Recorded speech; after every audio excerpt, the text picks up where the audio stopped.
5 seconds.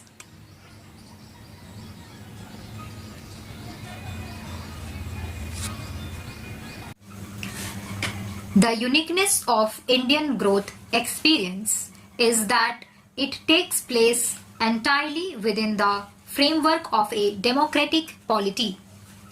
This has demonstrative implications for the world at large. The success of India will be a living proof that growth need not come at the cost of human freedoms. At the same time, its intrinsic stability and consensual basis will make themselves fully felt in long-term partnerships. Many of you probably know the diversity and the complexity of a country of 1 billion people that India is. All the great religions of the world are represented in our country. We have 150 million citizens who practice the faith of Islam, and I say it with some pride about their patriotism that not one of them has joined the ranks of these gangs like Al-Qaeda or other terrorist activities. Our track record on cooperation with the United States, even within the last year that our government has been in office, clearly conveys a determination to raise both its quality, content, and scope. We have completed the next steps in strategic partnership. We have established energy and economic dialogues at the very high cabinet levels, put in place an intellectual property rights regime and investment policies that encourage business.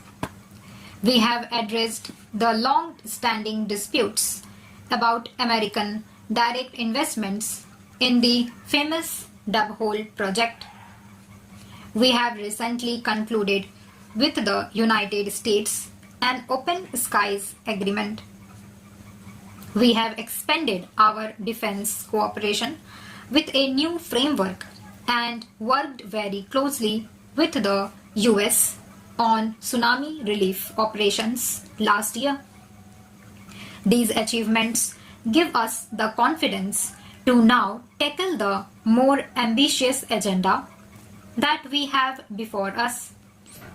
India has consistently sought to ensure that global institutions and agreements are perceived to be fair and equitable. At a time when global challenges like terrorism, weapons of mass destruction, proliferation, environment, or health have become more complex, it is vital that global mechanisms have the necessary capability and credibility to respond. In matters relating to terrorism, we recognize that it is a global phenomenon. We ourselves have suffered grievously at the hands of these terrorists gangs for more than 15 years. We, therefore, understand the pains and sufferings of the American people or the citizens of London when terror afflicts them. We recognize all civilized societies have an obligation to work together to deal with this phenomenon. I feel greatly honored and privileged to be present here today as we mark the opening of a new page in the history of this blessed country of Afghanistan. It is an honor that gives me particular satisfaction as a friend of Afghanistan and a representative of the Indian people who constitute the world's largest democracy and the oldest in this region. Today, as Baba-e Millat lays the foundation stone of the Parliament of the Islamic Republic of Afghanistan. The roots of a plant are being laid that will, through your nurturing and care, grow into a sturdy Panja Chinar of democracy. Representation is the very essence of democracy. This edifice, when it is built, will be the very heart of democracy in Afghanistan. We believe that democratic institutions need to be encouraged, nursed, and promoted. We also believe that they should develop and evolve in accordance with the culture, values, and native genius of each country.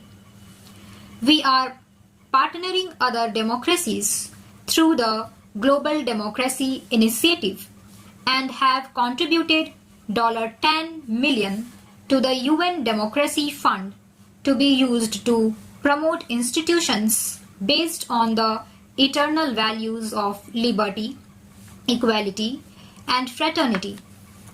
Afghanistan may be a young democracy, but it has always been a plural society with a unique mosaic of different ethnic and linguistic groups. The Afghan people have a tradition of democratic discourse through institutions like the Loya Jirgas. The practice of consensual decision making in Afghanistan is centuries old. We have seen the affirmation of this democratic culture through the successful conclusion of both the emergency Loya Jirga and the constitutional Loya Jirga. We admire and respect the manner in which this exercise was carried out under the gaze of international media and observers, and we salute our Afghan brethren on this remarkable achievement. By a happy coincidence, 26th of January, the Indian Republic Day, also marks the day when the Afghan constitution came into effect in the year 2004.